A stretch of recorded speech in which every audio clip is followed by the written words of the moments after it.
নমস্কার বন্ধুরা, welcome to another video on Indian economy series. এই সিরিজে আমরা বাংলায় সহজ ভাষায় ইকোনমির কমপ্লিকেটেড কনসেপ্টসগুলো খুব সুন্দরভাবে বুঝছি। আজকে তোমাদের জন্য আরেকটা ভিডিও নিয়ে এসেছি। আজকের ভিডিওটা ইনফ্লেশনের পার্ট 2 লেকচার, যেখানে আমরা আলোচনা করব এই সমস্ত টপিকগুলো। প্রথমে শুরু করব types of inflation, cause wise কী কী টাইপের ইনফ্লেশন দেখা যায়, তারপরে সেটা নিয়ে একটা ছোট্ট কুইজ হবে। তারপরে ভিডিওটা কন্টিনিউ হবে, যেখানে আমরা বুঝবো এফেক্টস বা impact of inflation, very important for exams. এবং শেষে সেখান থেকেও আবার একটা ছোট্ট কুইজ হবে, যেটাতে তোমরা আজকের ভিডিও থেকে কতটা শিখতে পারলে সেটা তোমরা ইভ্যালুয়েট করতে পারো। তো চলো, অনেক কিছু আজকে কভার করার আছে, তাই দেরি না করে শুরু করা যায়। তো types of inflation cause wise, বন্ধুরা এই টপিকটা বোঝার সময় একটা কনসেপ্ট যেটা আমরা প্রিভিয়াস ভিডিওতে আলোচনা করেছিলাম সেটা কিন্তু তোমাদের খেয়াল রাখতে হবে। এই সিরিজে যে ভিডিও নাম্বার 5 ছিল, ডিমান্ড সাপ্লাই অ্যান্ড ইকুইলিব্রিয়াম সম্বন্ধে আমরা আলোচনা করেছিলাম। সেখানে আমরা কিন্তু এটা দেখে নিয়েছিলাম যে কোয়ান্টিটি ডিমান্ডেড এবং কোয়ান্টিটি সাপ্লাইড যখন একেবারে ইকুয়াল হয় তখন একটা ইকুইলিব্রিয়ামের পরিস্থিতি তৈরি হয়। যতটা বাজারে ডিমান্ড আছে অতটাই এক্স্যাক্টলি সাপ্লাই আছে, ইকুয়াল টু ইকুইলিব্রিয়াম। তার মানে ডিমান্ড এবং সাপ্লাই পারফেক্টলি ব্যালেন্সড আছে। তবে কিন্তু বন্ধুরা, সেখানে একটা পয়েন্ট আমি উল্লেখ করেছিলাম যে এই ইকুইলিব্রিয়ামের স্থিতি এটা কিন্তু থিওরিটিক্যাল। যে কোনো মার্কেট বলো, যে কোনো ইকোনমি বলো, তারা কিন্তু সবসময় এই ইকুইলিব্রিয়ামের স্থিতিতে পৌঁছানোর চেষ্টা করে, তবে সেটা কিন্তু কোনোদিনই প্র্যাকটিক্যালি পসিবল হয় না। ইকুইলিব্রিয়ামের স্থিতি বলতে একটা পারফেক্ট ব্যালেন্সের স্থিতি, যেটা মার্কেটে বলো কি ব্যক্তিগত জীবনে বলো সবাই অ্যাটেন্ড করার চেষ্টা করছে, কিন্তু এটাই ব্যাপার, চেষ্টা করতেই থাকতে হবে, তবে পারফেক্ট ব্যালেন্স বা ইকুইলিব্রিয়াম কিন্তু কোনোদিনই এক্সিস্ট করে না। তো সেখান থেকেই আজকের টপিকটার সূত্রপাত। এই কোয়ান্টিটি ডিমান্ডেড এবং কোয়ান্টিটি সাপ্লাইডের মধ্যে যদি ডিসব্যালেন্স বা ইমব্যালেন্স থাকে, তখনই কিন্তু এই ইনফ্লেশন বা ডিফ্লেশনের পরিস্থিতি আসার সম্ভাবনা।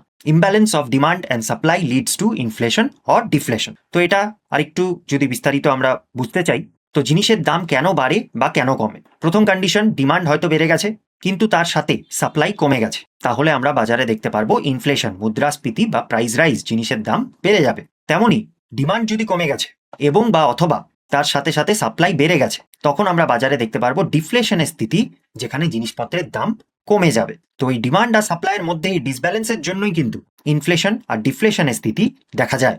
এটা একদম কোর কনসেপ্ট, যেটা তোমরা থ্রু আউট দিস ভিডিও মাথায় রাখবে। চলো এবারে দেখে নেওয়া যাক টাইপস অফ ইনফ্লেশন কি কি হয়। তো ফার্স্ট টাইপের ইনফ্লেশন হচ্ছে ডিমান্ড পুল ইনফ্লেশন। নামটা থেকেই বোঝা যাচ্ছে ডিমান্ড বেড়ে গেছে, তাই জন্য প্রাইসগুলোকে পুল আপ করে নিয়েছে, প্রাইসগুলোকে বাড়িয়ে দিয়েছে। তো ডিমান্ড পুল ইনফ্লেশনের একদম টেক্সট বুক ডেফিনেশনটা হচ্ছে অ্যাগ্রেগেট demand rises faster than economy's ability to produce goods and services. Aggregate demand বলতে টোটাল ডিমান্ড, বাজারে যে কোনো জিনিসের যে টোটাল চাহিদা আছে সেটা অনেকটা বেড়ে গেছে, কিন্তু তার সাথে সাথে মার্কেট বা অর্থনীতির সেই জিনিসটা উৎপন্ন করার ক্ষমতা কিন্তু বাড়েনি, বা যতটা ডিমান্ড বেড়েছে সেই তুলনায় উৎপাদন করার ক্ষমতা নেই। তখনই কিন্তু এই ডিমান্ড পুল ইনফ্লেশনের পরিস্থিতি আমরা দেখতে পারি। এটার একটা ক্লাসিক ডেফিনেশন আছে, too much money chasing too few goods. Too much money বলতে খদ্দেরদের হাতে বা পকেটে অনেক টাকা আছে, মাত্রাতিরিক্ত টাকা আছে, কিন্তু সেই তুলনায় পণ্য বা পরিষেবা, প্রোডাক্ট কিন্তু অতটা নেই বাজারে অ্যাভেলেবেল। হেন্স জিনিসের দাম অটোমেটিক্যালি বেড়ে যাবে। আর একটু ভালোভাবে বুঝলে পেঁয়াজের এক্সাম্পল নেওয়া যাক। পেঁয়াজ জিনিসটা আমার মনের খুব কাছের, আমি যে কোনো মিলের সাথে স্যালাড খেতে পছন্দ করি, শসা টমেটো না থাকলেও পেঁয়াজটা কিন্তু লাগে। তো সেই পেঁয়াজের এক্সাম্পল নিয়েই আমরা এই ডিমান্ড পুল ইনফ্লেশনটা একবার বুঝে নেব। ধরো যে কোনো একটা বাজারে একজনই পেঁয়াজের বিক্রেতা আছে, যে জেনারেলি এক বস্তা পেঁয়াজ নিয়ে আসে, যেটা সে 40 টাকা পার কেজি দরে বিক্রি করে, এবং সেই বাজারে পেঁয়াজের খদ্দের 5 জন। তো সাপ্লাই হচ্ছে এক বস্তা পেঁয়াজ এবং সেটার খদ্দের হচ্ছে 4 জন। তো এখানে ইকুইলিব্রিয়াম প্রাইস হচ্ছে 40 টাকা পার কেজি। 40 টাকাতে 1 কেজি পেঁয়াজ বিক্রি করে যে বিক্রেতা সেও স্যাটিসফাইড, যারা খদ্দের রয়েছেন তারাও স্যাটিসফাইড। তো একটা টেম্পোরারি ইকুইলিব্রিয়ামের পরিস্থিতি, কিন্তু সেটা বেশি দিন টেকে না। হঠাৎ করে সেই এলাকার পার্শ্ববর্তী অঞ্চলে মানুষজনের সংখ্যা বেড়ে যায় এবং অনেক বেশি পেঁয়াজের খদ্দের চলে আসে বাজারে। এখন বিক্রেতা তো একজনই, তার সাপ্লাই অফ পেঁয়াজ সেই এক বস্তায়। তো সেই এক বস্তা পেঁয়াজের জন্য 5 জনের জায়গায় এখন 10 জন খদ্দের রয়েছে, 10 জন ডিমান্ড করছে পেঁয়াজের, সাপ্লাই কিন্তু সেই এক বস্তা পেঁয়াজই। তো তাহলে কি হবে? অবভিয়াসলি যে বিক্রেতা রয়েছে, সেলার রয়েছে, সে পেঁয়াজের দাম বাড়িয়ে দেবে, 40 টাকা থেকে ধরো 80 টাকা করে দিল পার কেজি। কেন? পেঁয়াজের ডিমান্ড আছে। তো এই 10 জনের মধ্যে যারা 80 টাকা পার কেজি পেঁয়াজ কিনতে পারবে তাদেরকে উনি বিক্রি করবেন। তো এটাই হচ্ছে ডিমান্ড পুল ইনফ্লেশন। পেঁয়াজের ডিমান্ড বেড়ে গেছে, আগে 5 জন ব্যক্তি ছিল, এখন 10 জন ব্যক্তি, কিন্তু সাপ্লাই সেম আছে। তাই ডিমান্ড যেহেতু বেড়ে গেল, সেটা প্রাইসটাকে পুল করবে, প্রাইসটাকে বাড়িয়ে তুলবে। So that was demand pull inflation. খেয়াল রাখবে বন্ধুরা, এখানে সিম্পলিসিটির জন্য আমি একটা কমোডিটি দিয়ে তোমাদের এক্সাম্পলটা বোঝালাম। হাউএভার ইনফ্লেশন মানে কিন্তু একটা দুটো জিনিসের দাম একদিন দুদিনের জন্য টেম্পোরারিলি বেড়ে যাওয়া নয়। ইনফ্লেশন মানে কিন্তু a general and continuous increase of prices. তেমন পরিস্থিতি যদি পেঁয়াজের সাথে না হয়ে সমস্ত ফুড কমোডিটি বা অন্যান্য কমোডিটির সাথে হয় কিছুটা সময় ধরে, তখন আমরা ইনফ্লেশনের স্থিতি হয়েছে সেটা বলতে পারবো। এক্সাম্পল সিম্পল দেব মনে রাখার বা বোঝার স্বার্থে, কিন্তু এক্সাম পার্সপেক্টিভ কিন্তু ভুলবে না। তো এবারে দেখা যাক ডিমান্ড পুল ইনফ্লেশনের কিছু কমন কজেস কি কি হয়। প্রথম কজ ইনক্রিজড প্রাইভেট স্পেন্ডিং। সাধারণ জনতা বেশি করে খরচা করছে বাজারে, হয়তো তাদের আয় বেড়েছে বা কোনো কারণে তাদের জিনিসপত্রের চাহিদা বেড়েছে। তো চাহিদা বেড়েছে কিন্তু সাপ্লাই সেম আছে, তার মানে জিনিসপত্রের দাম অটোমেটিক্যালি বেড়ে যাবে। আরেকটা কারণ হয় হায়ার গভর্নমেন্ট স্পেন্ডিং। সরকার হয়তো বিভিন্ন জিনিসের পিছনে খরচা করছে, সেটা ইনফ্রাস্ট্রাকচারের উপরে হতে পারে, সাবসিডির উপরে হতে পারে, স্যালারির উপরে হতে পারে, কিন্তু সরকার বাজেট অনুযায়ী মার্কেটে অনেক টাকা খরচা করছে। তো অবভিয়াসলি বিভিন্ন ইনপুটের দাম কিন্তু বেড়ে যাবে। ইনফ্রাস্ট্রাকচারের উপরে যদি খরচা করছে তাহলে স্টিল, সিমেন্ট, ফিউয়েল যেই সমস্ত জিনিসপত্র লাগে সেগুলোর দাম কিন্তু বেড়ে যাবে। আরেকটা কারণ হতে পারে expansionary monetary policy and deficit financing. Actually এই একটা পয়েন্টের মধ্যে বেসিক্যালি তিনটে পয়েন্ট চলে আসে। ধরো আমাদের যে central bank, the reserve bank of India, তারা যদি ইন্টারেস্টের রেট কমিয়ে দিল, অর্থাৎ যেই রেট অফ ইন্টারেস্ট বা বিহাজে তারা অন্য ব্যাংকদের টাকা ধার দেয় সেটা তারা কমিয়ে দিল, তো বেশি করে ব্যাংকরা টাকা ধার নেবে আরবিআই থেকে এবং সস্তায়, এবং সেটা আগে তারা কাস্টমারদেরও লোন দেবে একটু সস্তা দরে। তাহলে আলটিমেটলি কি হলো, বাজারে টাকার পরিমাণ কিন্তু বেড়ে গেল। সবাই লোন নিচ্ছে, লোন নিয়ে বিজনেস বাড়াচ্ছে, হায়ার এডুকেশন পারসিউ করছে বা বিভিন্ন কমোডিটিস তারা কিনছে। তো টাকা বেড়ে গেল মানে ডিমান্ড বেড়ে গেল জিনিসের। নেক্সট, আবার অনেক সময় সরকার নিজেদের বিভিন্ন প্রকল্পনা ফান্ড করার জন্য তারা ডেফিসিট ফিনান্সিং করে থাকে, অর্থাৎ যত তারা খরচা করে তত তাদের আয় নেই।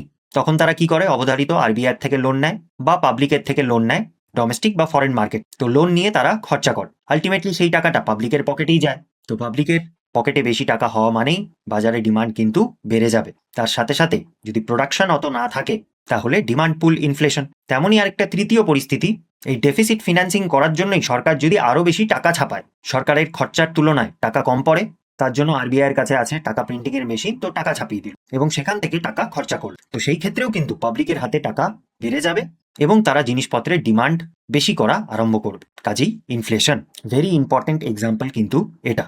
আরও কারণ হতে পারে এক্সপোর্ট বুম। আমাদের ইন্ডিয়ান প্রোডাক্ট বিদেশি মার্কেটে খুব বিক্রি হচ্ছে, প্রচণ্ড চাহিদা ইন্ডিয়ান জিনিসপত্রে। তো সেই ক্ষেত্রে কি হবে, ডোমেস্টিক মার্কেটে আমাদের দেশীয় মার্কেটে জিনিসটার একটা শর্টেজ দেখা যেতে পারে। যেহেতু এক্সপোর্ট মার্কেটে জিনিসের প্রচণ্ড ডিমান্ড, সেখান থেকে হয়তো তারা বেশি টাকা পাচ্ছে, তাই জন্য ডোমেস্টিক মার্কেটে জিনিসটার স্কারসিটি তৈরি হয়ে যেতে পারে। দেশের মানুষের জন্য সেই জিনিসটা অ্যাভেলেবেল নেই, কারণ আন্তর্জাতিক বাজারে সেই জিনিসটা প্রচুর বিক্রি হচ্ছে, তখনও কিন্তু জিনিসটার দাম ডোমেস্টিক মার্কেটে বেড়ে যাবে। এবং আরেকটা এক্সাম্পল হচ্ছে গভর্নমেন্ট যদি ট্যাক্স কাট করে দেয়।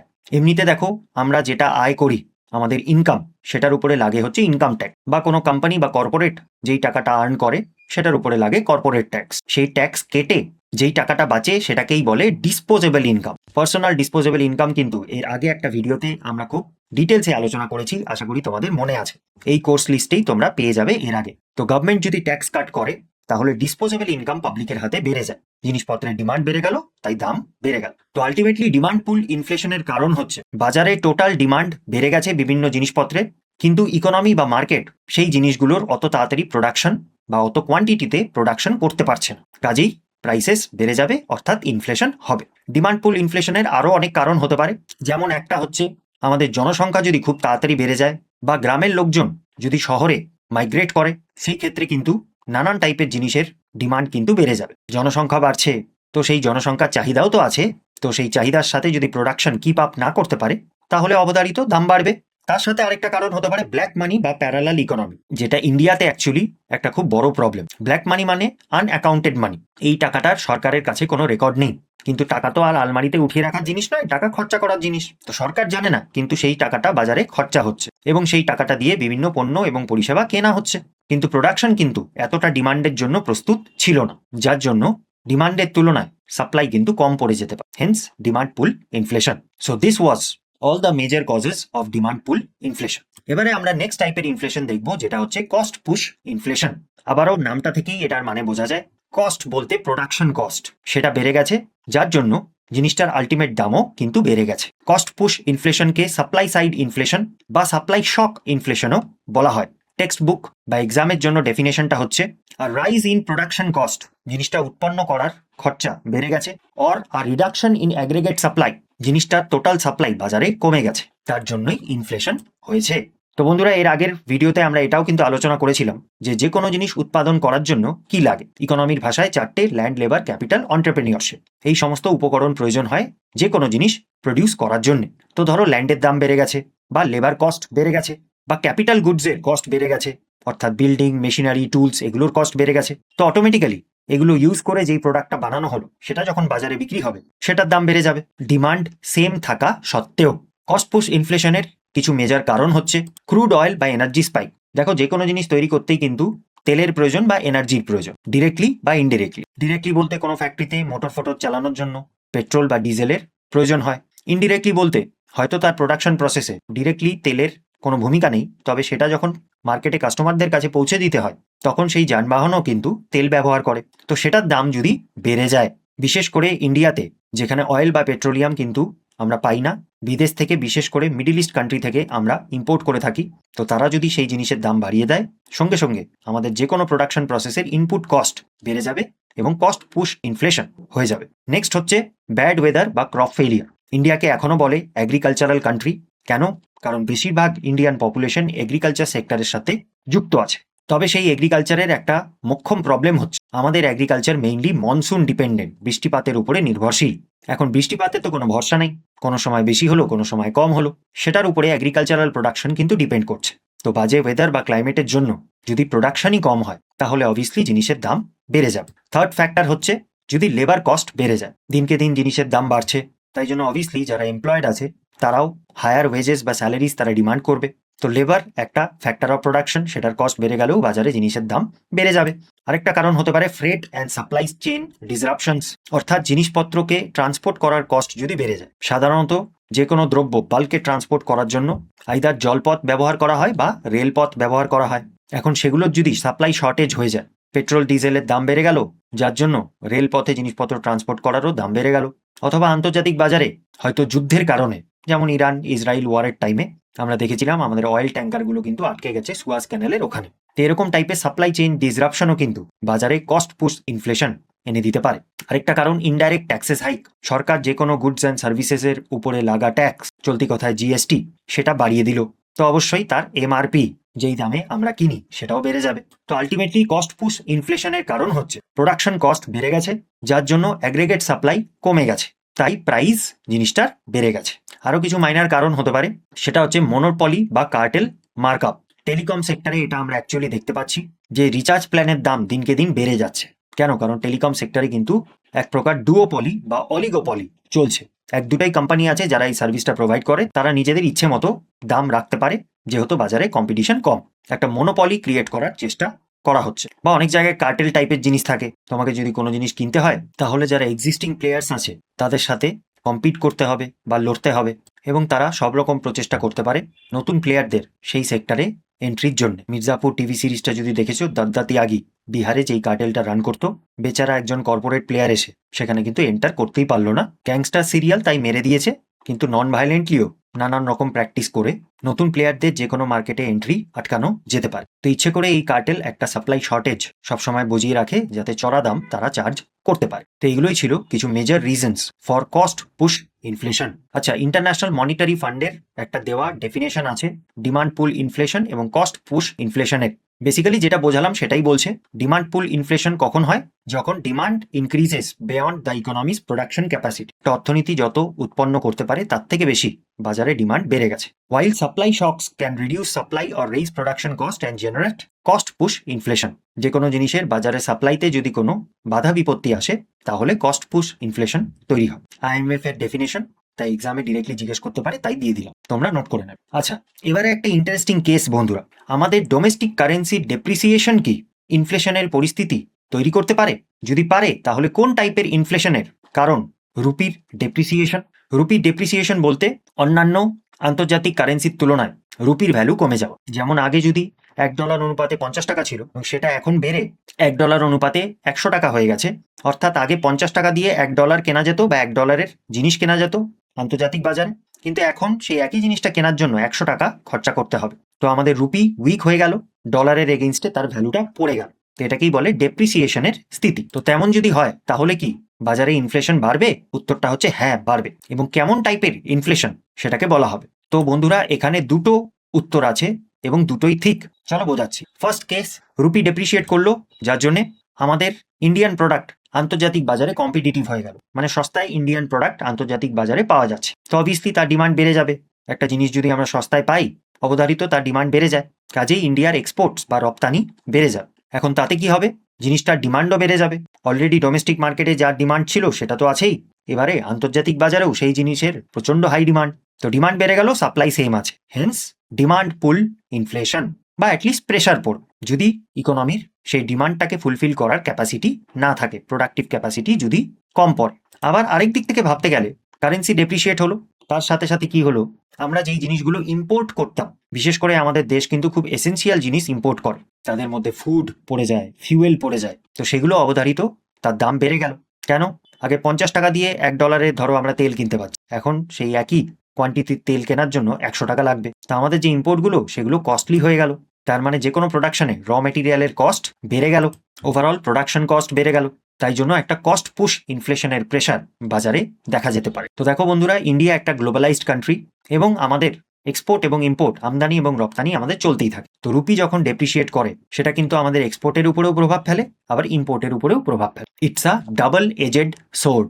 আচ্ছা, আরেকটা গুরুত্বপূর্ণ ইনফরমেশন বন্ধুরা, কস্ট পুশ ইনফ্লেশন বা প্রেশারকে ইম্পোর্টেড ইনফ্লেশনও বলা হয়। কেন? আমরা যেই সমস্ত জিনিস ইম্পোর্ট করছি সেগুলোর কস্ট বেড়ে গেছে, বিকজ রুপি ডেপ্রিসিয়েট করে গেছে, রুপি উইক হয়ে গেছে। তেল যদি আমরা সৌদি আরব থেকে ইম্পোর্ট করছি, সৌদি আরব কিন্তু দাম বাড়ায়নি, তবে যেহেতু আমাদের রুপির ডলারের তুলনায় ভ্যালু কমে গেছে, অটোমেটিক্যালি আমাদের জন্য দামটা বেড়ে গেছে। তো এটাকে ইম্পোর্টেড ইনফ্লেশন বলে, ইম্পোর্ট সেক্টরে ইনফ্লেশন। আচ্ছা, নেক্সট টাইপের ইনফ্লেশন যেটা আমরা বুঝবো সেটা হচ্ছে স্ট্রাকচারাল ইনফ্লেশন। তো বন্ধুরা, এই স্ট্রাকচারাল ইনফ্লেশনটা অনেকটা কিন্তু কস্ট পুশ ইনফ্লেশনের মতোই, তবে একটা গুরুত্বপূর্ণ ডিফারেন্স আছে। আচ্ছা, এখানে বলে নিই, স্ট্রাকচারাল ইনফ্লেশনকে বটল নেক ইনফ্লেশনও বলা হয়। কেন? এই ছবিটা দেখো। তো বন্ধুরা, স্ট্রাকচারাল ইনফ্লেশন তখন হয়েছে বলা হয় যখন জিনিসের প্রোডাকশন কিন্তু হচ্ছে, যতটা ডিমান্ড সেই মতোই জিনিসের প্রোডাকশন হচ্ছে, হাউএভার সেটা খদ্দেরদের কাছে পৌঁছানোর পথে কিছু একটা বাধা সেই অর্থনীতিতে রয়েছে, তো তখন সেটাকে বলা হয় স্ট্রাকচারাল ইনফ্লেশন। তো স্ট্রাকচারাল ইনফ্লেশন বলতে পারসিস্টেন্ট স্ট্রাকচারাল বটলনেক, অর্থাৎ যেই প্রবলেমের জন্য ইনফ্লেশনটা হচ্ছে সেটা সেই ইকোনমির ক্রনিক প্রবলেম, যেটা দীর্ঘদিন ধরে চেষ্টা করেও রিমুভ করা যাচ্ছে না। তেমন কি কি প্রবলেম হতে পারে? যেমন inadequate storage and cold chain infrastructure. Agriculture প্রোডাক্টের ক্ষেত্রে ভাবো, সমস্ত এগ্রিকালচারাল প্রোডাক্ট কিন্তু ইমিডিয়েটলি বিক্রি হবে না, তাদের মধ্যে বিশেষ করে যেগুলো পেরিশেবল গুডস আছে, তাড়াতাড়ি নষ্ট হয়, সেগুলো যদি ইমিডিয়েটলি বিক্রি করা সম্ভব হচ্ছে না, তাহলে কোথায় রাখতে হবে? হিমঘরে রাখতে হবে, স্টোর করে রাখতে হবে ওটাকে। তো সেই স্টোরেজ ফেসিলিটি বা কোল্ড চেইনই যদি একটা দেশে না থাকে, তো এটা কিন্তু 1 দিন 2 দিন 4 দিনের প্রবলেম না, বা ইমিডিয়েট কোনো শকের প্রবলেম না। ইন জেনারেল সেই অর্থনীতিতে এই স্টোরেজের ইনফ্রাস্ট্রাকচারে ঘাটতি রয়েছে, আমাদের ইন্ডিয়ার ক্ষেত্রেও এটা প্রযোজ্য। এটা একটা ক্রনিক প্রবলেম, তো যার জন্য স্ট্রাকচারাল ইনফ্লেশন হতে পারে। তেমনি ট্রান্সপোর্ট অ্যান্ড লজিস্টিক বটলনেক্স, জিনিসপত্র প্রোডাকশন হচ্ছে কিন্তু বাজারে পৌঁছে দেওয়া যাচ্ছে না, কারণ ট্রান্সপোর্ট সেক্টরে বা লজিস্টিক সেক্টরে কোনো প্রবলেম চলছে। নেক্সট, এগ্রিকালচারাল অ্যান্ড ইনস্টিটিউশনাল রিজিডিটিস, কাঠামোগত কোনো ডেফিসিয়েন্সি আছে। কৃষি সেক্টরে যেমন মন্ডিতেই সবজি বিক্রি করতে হয় সাধারণত ফার্মারদের, ডিরেক্টলি কাস্টমারদের কাছে তারা বিক্রি করতে পারেন না, বা এগ্রিকালচারাল ক্রেডিটের ব্যবস্থা যতটা প্রয়োজন ততটা নেই, এগ্রিকালচারাল মার্কেটিং এর ব্যবস্থাপনাও যতটা প্রয়োজন অতটা নেই। তার সাথে সাথে মার্কেটটা অনেকটা ইনএফিশিয়েন্ট, ঠিকঠাক ইনফরমেশন পাওয়া যায় না কোন বাজারে কোন জিনিসের দরকার আছে, আবার মিডল ম্যানে ভর্তি। অ্যাকচুয়াল যে কৃষক যে প্রোডাকশন করলো সে কিন্তু তার প্রোডাকশনের ঠিক মতো দাম পায় না বা প্রফিট পায় না, কিন্তু যারা মিডল ম্যান রয়েছে তারাই অনেকটা প্রফিট খেয়ে নেয়। তার সাথে সাথে রিসোর্স ইমমোবিলিটি, হয়তো ওয়েস্ট বেঙ্গলে একটা জিনিসের প্রোডাকশন হয় যেটা ডিমান্ড ওয়েস্ট বেঙ্গলে অতটা নেই, যতটা প্রোডাকশন হয় সেই তুলনায় ডিমান্ড নেই, কিন্তু গুজরাটে সেই জিনিসের প্রচুর ডিমান্ড আছে। তো কেউ যদি টাইমলি সেই জিনিসগুলো ওয়েস্ট বেঙ্গলে প্রোডাকশন করে গুজরাটে পৌঁছে দিতে পারতো, তাহলে কিন্তু তার প্রফিট বেড়ে যেত। হাউএভার সেটা অনেক সময় ইনফরমেশন ডেফিসিয়েন্সির কারণে বা লজিস্টিক ট্রান্সপোর্ট সেক্টরের প্রবলেমের জন্য সেটা সম্ভব হয় না। এটাকেই বলে রিসোর্স ইমমোবিলিটি। এনিওয়ে, বুঝলে, এগুলো টাইপের প্রবলেম কিন্তু একটা সিজনের প্রবলেম না বা একটা বছরের প্রবলেম না, এগুলো একটা অর্থনীতির ক্রনিক প্রবলেম, স্ট্রাকচারাল প্রবলেম, এবং এগুলোর প্রতিকার এত সহজে বা খুব তাড়াতাড়ি করা সম্ভব নয়, যেই কারণে অর্থনীতি বা বাজারে একটা শর্টেজ সবসময় লেগে থাকে এবং তার জন্য জিনিসের দাম বেড়ে যায়, সেটাকেই বলে হচ্ছে স্ট্রাকচারাল ইনফ্লেশন। এবারে চতুর্থ টাইপের ইনফ্লেশন হচ্ছে বিল্ট ইন ইনফ্লেশন, মানে ইনফ্লেশনের কারণ ইনফ্লেশনই। কি জিনিস বোঝা যাক। তো দেখো, একবার যদি জিনিসের দাম বাড়ে তাহলে ওয়ার্কাররা কি করবে? তাদের ওয়েজের তারা রিভিশন চাইবে, ডিয়ারনেস অ্যালাওয়েন্স চাইবে, তাদের বেতন বাড়াতে বলবে।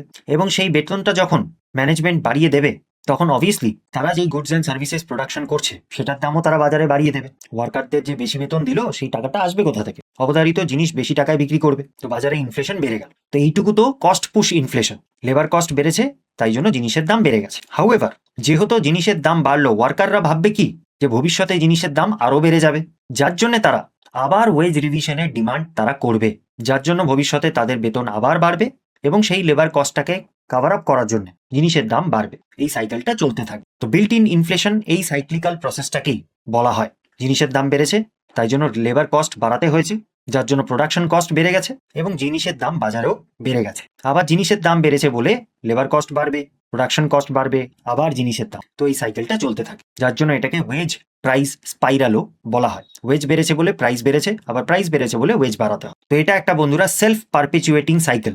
জিনিসের দাম বাড়ে বলে জিনিসের প্রোডাকশন কস্ট বাড়ে, যার জন্য আবার জিনিসের দাম বাড়ে। তো এটাকেই বলে বিল্ট ইন ইনফ্লেশন।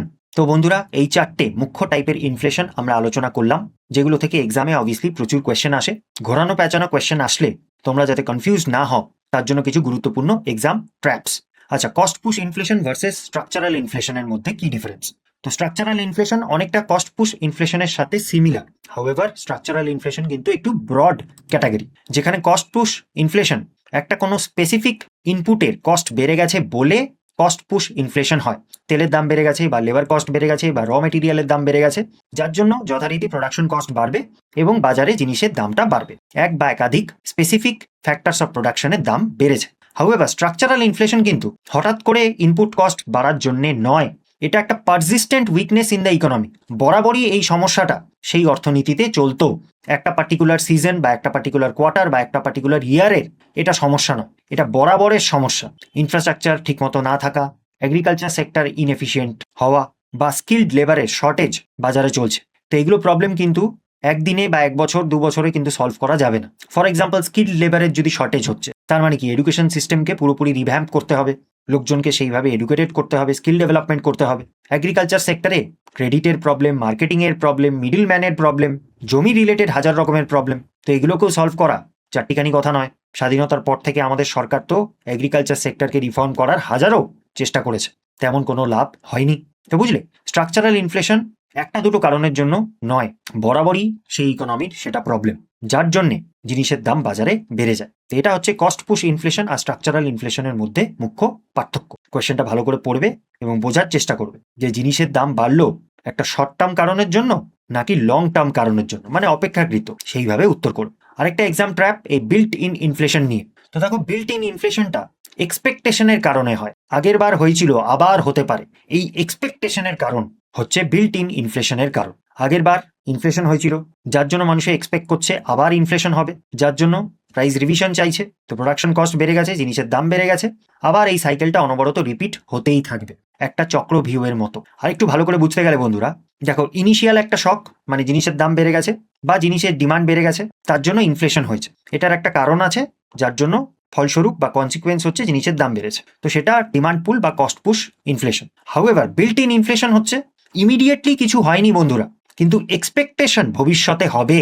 এখনকার মতো বাজারে জিনিসপত্রের যা দাম চলছে সেই মতো লেবার কস্টকে অ্যাডজাস্ট অলরেডি করে দেওয়া হয়েছে, বাট এক্সপেক্ট করা হচ্ছে যে ভবিষ্যতে আবার দাম বাড়বে, যার জন্যে এখন লেবার কস্ট বাড়ানোর ডিমান্ড আসছে। তো অরিজিনাল শক অর্থাৎ জিনিসপত্রের দাম বাড়া, সেটার এফেক্ট কিন্তু এখন অতটা নেই। হাউএভার লেবার কস্ট বাড়ানোর চাহিদা কিন্তু এখন চলছে। এটা হচ্ছে ডিফারেন্স ডিমান্ড পুল বা কস্ট পুশ ইনফ্লেশনের সাথে বিল্ট ইন ইনফ্লেশনের। তো বন্ধুরা, এই টপিকটা শেষে এই চারটে টাইপের ইম্পর্টেন্ট ইনফ্লেশন আমরা অ্যাট এ গ্লান্স একবার দেখে নিচ্ছি। তো ডিমান্ড যদি বেড়েছে তার জন্য জিনিসের দাম বেড়ে গেছে, তো সেটা হচ্ছে demand pull inflation. Input cost যদি বেড়েছে যার জন্যে দাম বেড়েছে, সেটা হচ্ছে কস্ট পুশ ইনফ্লেশন। স্ট্রাকচারাল কোনো ইনএফিসিয়েন্সির জন্য বা কোনো ক্রনিক প্রবলেমের জন্য সবসময় জিনিসপত্রের দাম বাড়ার একটা চান্স থাকে, দীর্ঘকালের এটা প্রবলেম, সেটাকে বলে স্ট্রাকচারাল ইনফ্লেশন। এবং 4 নাম্বার, একবার জিনিসের দাম বেড়েছে বলে বারংবার লেবার কস্ট বাড়তেই চলছে, ভবিষ্যতে কি হতে পারে মাথায় রেখে এখন প্রোডাকশন কস্ট বেড়ে গেছে, যার জন্য এই সাইকেলটা রিপিট হতেই থাকবে। তো সেটাকে বলে হচ্ছে বিল্ট ইন ইনফ্লেশন। আরেকটা গুরুত্বপূর্ণ কনসেপ্ট বন্ধুরা, একবার ইনফ্লেশন বাড়ার পিছনে কিন্তু মাল্টিপল ফ্যাক্টরস একসাথে কাজ করতে পারে। সবসময় এই চারটে ইনফ্লেশনকে আলাদা করা সম্ভব নাও হতে পারে। ফর এক্সাম্পল, তেলের দাম বেড়েছে, যার জন্য ট্রান্সপোর্টের দাম বেড়ে গেছে।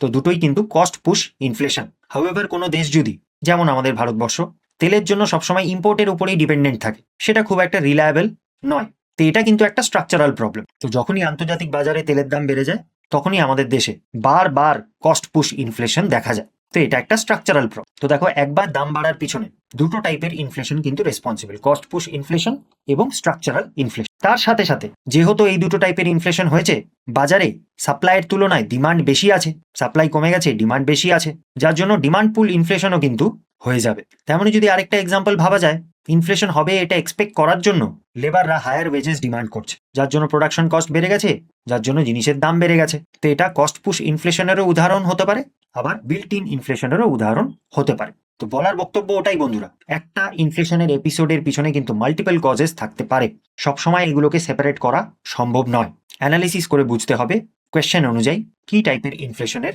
উদাহরণ বা কোয়েশ্চেনে জিজ্ঞেস করা হয়েছে। অ্যান্ড ফাইনালি যা পড়ালাম সেখান থেকে কিছু গুরুত্বপূর্ণ প্রিভিয়াস ইয়ার কোয়েশ্চেন। বন্ধুরা, ভিডিওটা কিন্তু আবার কন্টিনিউ হবে, জাস্ট এই কোয়েশ্চেনগুলো আমরা দেখে নিই, তারপর নেক্সট খুবই গুরুত্বপূর্ণ টপিক এফেক্টস অফ ইনফ্লেশনে আমরা যাব। প্রত্যেকটা কোয়েশ্চেন তোমাদের স্ক্রিনে দেখাবো, তোমরা স্ক্রিনটা পজ করবে, নিজেরা ভাববে এবং কমেন্ট সেকশনে উত্তর করবে, তারপর প্লে করে সঠিক উত্তরটা জেনে নেবে। ফার্স্ট কোয়েশ্চেন পড়ে নাও, 1, 2, 3। আচ্ছা, জিজ্ঞেস করেছে a situation where too much money is chasing too few goods. পাবলিকের কাছে প্রচুর টাকা, কিন্তু জিনিসের সাপ্লাই কিন্তু অতটা বাড়েনি। তো তাহলে কি টাইপের ইনফ্লেশন? এটা একটা classic definition of demand pull inflation. Congratulation যারা সঠিক উত্তরটা গেস করতে পেরেছো। নেক্সট কোয়েশ্চেন পড়ে নাও, 5, 4, 3, 2, 1। জিজ্ঞেস করেছে a rise in the general price level may be caused by UPSC question. তো ইনফ্লেশন হয়েছে, জেনারেল প্রাইস লেভেল বেড়েছে, সেটার কি কি কারণ? আচ্ছা, কারেক্ট কারণগুলো কিন্তু চেয়েছে। ইনক্রিজ ইন মানি সাপ্লাই, একদম পাবলিকের পকেটে যদি টাকা বেড়ে যায়, তো জিনিসের তারা ডিমান্ড বেশি করবে, যার জন্য জিনিসের দাম বেড়ে যাবে যদি প্রোডাকশন সেই ডিমান্ডের সাথে কিপ আপ না করতে পারে। ডিক্রিজ ইন অ্যাগ্রেগেট আউটপুট, একদম জিনিসপত্রের প্রোডাকশন কমে গেছে, আউটপুট কমে গেছে, তো ইনফ্লেশন কিন্তু হতে পারে। ইনক্রিজ ইন এফেক্টিভ ডিমান্ড, তো একদম জিনিসের দাম কোনো কারণে বেড়ে গেছে, হয়তো কালচার বেড়ে গেছে। আগে যেমন লোকে অত ফাস্ট ফুড ইত্যাদি খেত না, কিন্তু এখন ফাস্ট লাইফস্টাইলের জন্য ফাস্ট ফুডের ডিমান্ড অনেকটা বেশি বেড়ে গেছে, বা কুইক ডেলিভারির ডিমান্ড অনেকটা বেশি বেড়ে গেছে। তো এটাকেই বলে এফেক্টিভ ডিমান্ড। তো এটার জন্য কি ইনফ্লেশন হতে পারে? একদম সঠিক বন্ধুরা, তিনটে কারণের জন্যই কিন্তু ইনফ্লেশন হতে পারে। জেনারেল প্রাইস লেভেল রাইজ করতে পারে। তো কনগ্রাচুলেশন যারা সঠিক উত্তর দিয়েছো, 1, 2 and 3। নেক্সট কোয়েশ্চেন পড়ে নাও, 3, 2, 1। আচ্ছা, জিজ্ঞেস করেছে which method of financing a budget deficit is likely to have the most inflationary effect. Budget deficit অর্থাৎ ডেফিসিট ফিন্যান্সিং যেটা আমরা আলোচনা করলাম, সেই ডেফিসিট ফিন্যান্সিংকে পূরণ করার জন্য, ফিনান্স করার জন্য কেমন টাইপের মেজার বাজারে ইনফ্লেশন তৈরি করে দিতে পারে? তো এখানে 1 by 1 যাই। রিপেমেন্ট অফ পাবলিক ডেট, মানুষের থেকে সরকার লোন নিয়েছিল, সেই টাকাটা এখন ফেরত দিয়েছে। তো অবভিয়াসলি পাবলিকের কাছে এখন টাকা বেড়ে গেছে এবং সেটা ইনফ্লেশনের কারণ হতে পারে। হাউএভার বন্ধুরা, বাজেট ডেফিসিট চলছে, তো এখন পাবলিকের টাকা ফেরত দেওয়ার আনলেস কমিটমেন্ট থাকে কোনো প্রশ্ন নেই, ঠিক আছে? তো এই অপশনটা এমনিতে ইনফ্লেশন বাড়ানোর কারণ হতে পারে। হাউএভার বাজেট ডেফিসিটের সময় কিন্তু এটা হওয়ার চান্স খুবই কম, তো তাই জন্য এই অপশনটা কারেক্ট হবে না। বরোইং ফ্রম দ্য পাবলিক, সরকারের বাজেটে ডেফিসিট হয়েছে মানে যত না আয় তার থেকে বেশি ব্যয়, তার জন্য সরকার পাবলিকের থেকে টাকা ধার নিচ্ছে বন্ড টন্ডের মাধ্যমে। তো তাতে কি ইনফ্লেশন বাড়তে পারে? না বন্ধুরা, এখানে সরকারকে পাবলিক টাকা দিল, তার মানে পাবলিকের পকেট থেকে টাকা কমে গেল, তো এতে ইনফ্লেশন কমে যাবে রাদার দেন বেড়ে যাবে। তো এই অপশনটা তো ডেফিনেটলি হবে না। বরোইং ফ্রম দ্য ব্যাংকস, ব্যাংকদের থেকে সরকার টাকা ধার নিল এবং অবভিয়াসলি সরকারকে টাকা ধার দিচ্ছে বলে পাবলিককে ধার দেওয়ার জন্য টাকা ব্যাংকের কমে যাবে, সরকার নিজের দিকে টাকাটা টেনে নিল, তো এটাতেই ইনফ্লেশন কিন্তু বাড়বে না। হাউএভার ক্রিয়েশন অফ নিউ মানি, নতুন টাকা ছাপিয়ে নিয়ে সরকার বাজারে ছেড়ে দিল, তাতে কি হবে? এক্সিস্টিং যে টাকা রয়েছে সেটার পারচেজিং পাওয়ার কমে যাবে, বাজারে প্রচুর টাকা, কিন্তু তার সাথে সাথে সাপ্লাই তো আর বাড়েনি। তো এটাই হচ্ছে কারেক্ট উত্তর হবে এখানে, ক্রিয়েশন অফ নিউ মানি। এটা আমি আলোচনা করেছিলাম ডিমান্ড পুল ইনফ্লেশনের কজের আন্ডারে। তো কনগ্রাচুলেশন যারা সঠিক উত্তর করেছো, D, creation of new money. And next question পড়ে নাও, 5, 4, 3, 2, 1। Which of the following can increase demand pull inflation? আবার ইউপিএসসির কোয়েশ্চেন। তো ডিমান্ড পুল ইনফ্লেশনের কজ নিয়ে জিজ্ঞেস করেছে, চলো দেখা যাক। নাম্বার 1 বলছে এক্সপ্যানশনারি পলিসিস, একদম সরকার আরো বেশি খরচাপাতি করছে বাজারে, তাতে কি ডিমান্ড পুল ইনফ্লেশন বাড়বে? কারেক্ট, একদম বাড়বে, অলরেডি বুঝিয়ে দিয়েছি। ফিসকাল স্টিমিউলাস, সরকার বাজারে ডিমান্ড বাড়ানোর জন্য ট্যাক্স কাট করেছে বা পাবলিককে বেশি সাবসিডি ইত্যাদি দিচ্ছে, এগুলোকে বলে ফিসকাল স্টিমিউলাস। তাতে কি ডিমান্ড বাড়বে? একদম। Inflation indexed wages, inflation indexed wages বলতে যত ওয়েজ লেবারদেরকে দেওয়া হচ্ছে সেটা ইনফ্লেশন ইন্ডেক্সড, অর্থাৎ ইনফ্লেশনের সাথে লিঙ্ক করা রয়েছে। ইনফ্লেশন বাড়লে বেশি টাকা দেওয়া হবে, ইনফ্লেশন কমলে কম টাকা দেওয়া হবে। তো এটাতে কি ডিমান্ড পুল ইনফ্লেশন হতে পারে? তো বন্ধুরা দেখো, এখানে ইনফ্লেশন হওয়ার জন্যে ওয়েজ রিভিশন হবে, উপর দিকে কি নিচের দিকে। ওয়েজ রিভিশনটা কিন্তু সরাসরি ইনফ্লেশনের কারণ নয়, আর সাধারণত ইনফ্লেশন যত বাড়ে ওয়েজ কিন্তু তার থেকে কমই হয়। হেন্স এটা কিন্তু সঠিক উত্তর হবে না। হায়ার পারচেজিং পাওয়ার, এটা কি ইনফ্লেশনের কারণ হতে পারে? অফকোর্স বন্ধুরা, টাকার যদি মূল্য বৃদ্ধি হয়, টাকা দিয়ে যদি বেশি জিনিস কেনা যেতে পারে, তাহলে টাকার পারচেজিং পাওয়ার, ক্রয় ক্ষমতা বেড়ে গেল, তাতে ইনফ্লেশন বেড়ে যাবে যদি সাপ্লাই কিপ আপ না করতে পারে। তো এটা অবভিয়াসলি একটা কারণ ডিমান্ড পুল ইনফ্লেশনের। নেক্সট হচ্ছে rising interest rate. Interest rate যদি বেড়ে যায়, অর্থাৎ বেশি বিহাজে যদি লোককে লোন দেওয়া হচ্ছে, তাহলে কি ইনফ্লেশন বেড়ে যেতে পারে? তো না বন্ধুরা, বেশি বিহাজে যদি লোকজনকে লোন দেওয়া হচ্ছে, লোকজন আরো কম লোন নেবে, যার জন্য বাজারে টাকার অ্যামাউন্ট কিন্তু কমে যাবে।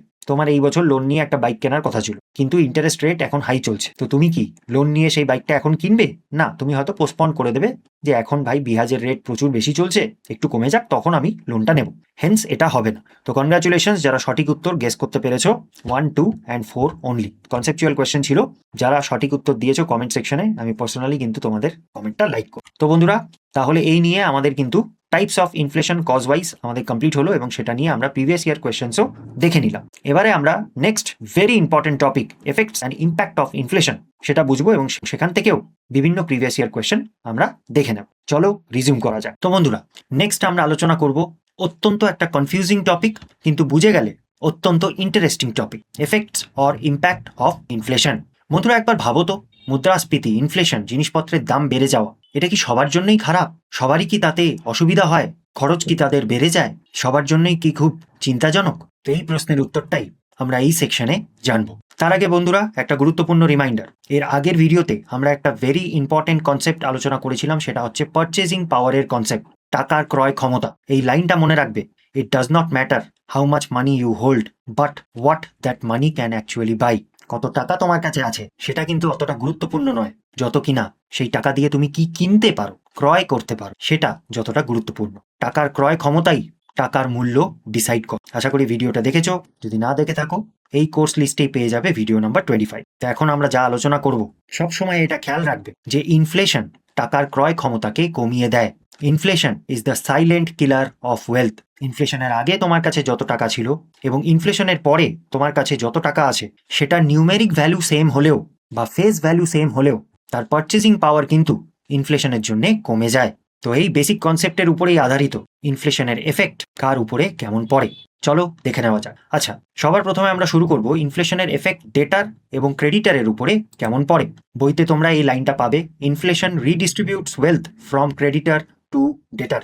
ক্রেডিটার বলতে যে টাকা ধার দেয়, ঋণদাতা বা পাওনাদার। ডেটার বলতে যে ঋণ নেয়, যে ঋণী। তো মুদ্রাস্ফীতি ক্রেডিটার এবং ডেটারকে কিভাবে এফেক্ট, এক্সাম্পলের মাধ্যমে আমরা বুঝবো। ধরো একজন ডেটার রয়েছে, যিনি টাকা ধার নিয়েছে একজন ক্রেডিটারের থেকে। সেটা একটা ব্যক্তি হতে পারে বা একটা সংস্থা, যেমন ব্যাংক হতে। তো দুটো সিচুয়েশন আমরা বুঝবো, ইনফ্লেশনের আগে কি হবে এবং ইনফ্লেশনের সময় কি হবে। তো ধরো এই বড়োয়ারটা ইনফ্লেশনের আগে ক্রেডিটারের থেকে লোন নিয়েছে 100 কোটি টাকা, 10% ইন্টারেস্টে 5 বছরের জন্য। খেয়াল রাখবে এটা ইনফ্লেশনের আগে নিয়েছে, যখন ইনফ্লেশন 0% ছিল। এখন দেখো ইনফ্লেশন টেকনিক্যালি 0% কিন্তু কোনো সময়ই হয় না। আমরা বেস ইয়ারের সাথে তুলনা করলে সবসময় ইনফ্লেশন থাকবে। তবে সিম্পলিসিটি অফ এক্সাম্পলের স্বার্থে আমরা ধরে নিচ্ছি বিফোর কন্ডিশনে ইনফ্লেশন 0% ছিল, তখন ধার নেওয়া হয়েছে 100 কোটি টাকা। আচ্ছা, এবারে এই ডেটার 100 কোটি টাকা নিয়ে কি করবে? নিশ্চয়ই কোনো উদ্যম বা কোনো ব্যবসায় ইনভেস্ট করবে। ফর এক্সাম্পল, কিংফিশার এয়ারলাইন্সে ইনভেস্ট করা হয়েছিল, যেখান থেকে 10 কোটি টাকার প্রফিট জেনারেট হয়েছে 5 বছর। যেই 5 বছর টাইম পিরিয়ডের জন্য এই 100 কোটি টাকা ধার নেওয়া হয়েছিল, সেটাই ইনভেস্ট করে প্রফিট জেনারেট হয়েছে। এবারে সেই টাকাটা ফেরত দেওয়ার পালা 5 বছর পর। কিন্তু তখন পরিস্থিতি একটু বদলে গেছে, তখন চলছে ইনফ্লেশন 10%-এর, জিনিসপত্রের জেনারেল প্রাইস 10% হারে বেড়ে গেছে। তখন তাকে টাকাটা ফেরত দিতে হবে। তো 100 কোটি টাকা যেটা সে নিয়েছিল ফেরত দেবে, তার সাথে যেমন চুক্তি হয়েছিল 10% ইন্টারেস্টও সাথে সে ফেরত দেবে। তার মানে সে টোটাল ফেরত দিল 110 কোটি টাকা। নিয়েছিল 100 কোটি টাকা, কিন্তু ফেরত দিল 110 কোটি টাকা। এখন তাতে কি যে ক্রেডিটার ছিল তার কি 10 কোটি টাকার প্রফিট হলো? এখানেই হচ্ছে বন্ধুরা ইনফ্লেশন এবং পারচেজিং পাওয়ারের উপরে তার এফেক্ট। যদিও সে অ্যাকচুয়ালি ফেরত দিল 110 কোটি টাকা বন্ধুরা, কিন্তু এখন চলছে ইনফ্লেশন 10%। তার মানে টাকার ক্রয় ক্ষমতা, পারচেজিং পাওয়ার 10% কমে গেছে। তো ইন্টারেস্ট 10% সে যদিও ফেরত দিল, কিন্তু 10% যেহেতু ইনফ্লেশন চলছে, সেই ইন্টারেস্টের রিয়াল ভ্যালুটাকে কমিয়ে দিল। 5 বছর আগে 100 কোটি টাকা খরচা করে যত জিনিসপত্র কেনা গেছে, এখন ইনফ্লেশন বেড়ে যাওয়ার ফলে 110 কোটি টাকা খরচা করে সেই সেম জিনিসপত্র কেনা যাবে। অর্থাৎ ইনফ্লেশনের জন্য টাকার পারচেজিং পাওয়ার বা ক্রয় ক্ষমতা কমে গেছে, যদিও তার ফেস ভ্যালু ইন্টারেস্টের জন্য বেড়ে গেছে। তো তাতে লাভ কার হলো বন্ধুরা? তো দেখো বন্ধুরা, এই এক্সাম্পলে লাভ কিন্তু সেই ডেটারেরই হলো, কারণ সে 5 বছরের জন্য পেয়ে গেছিল ইন্টারেস্ট ফ্রি লোন। যদিও সে 10% ইন্টারেস্ট দিয়েছে, কিন্তু ইনফ্লেশন সেই 10% ইন্টারেস্টের ভ্যালু 0 করে দিয়েছে। তো 5 বছরের জন্য সে বেহাজ মুক্ত যেই ঋণটা নিয়েছিল সেটা সে আবার ইনভেস্ট করে, সেটা ব্যবসা না হতে পারে, এডুকেশনের পিছনে হতে পারে বা কোনো কমোডিটির পিছনে হতে পারে, কিন্তু সে বেসিক্যালি ইন্টারেস্ট ফ্রি লোন দিয়ে সে যেই জিনিসটা পেয়ে গেল, এই ক্ষেত্রে 10 কোটি টাকার প্রফিট।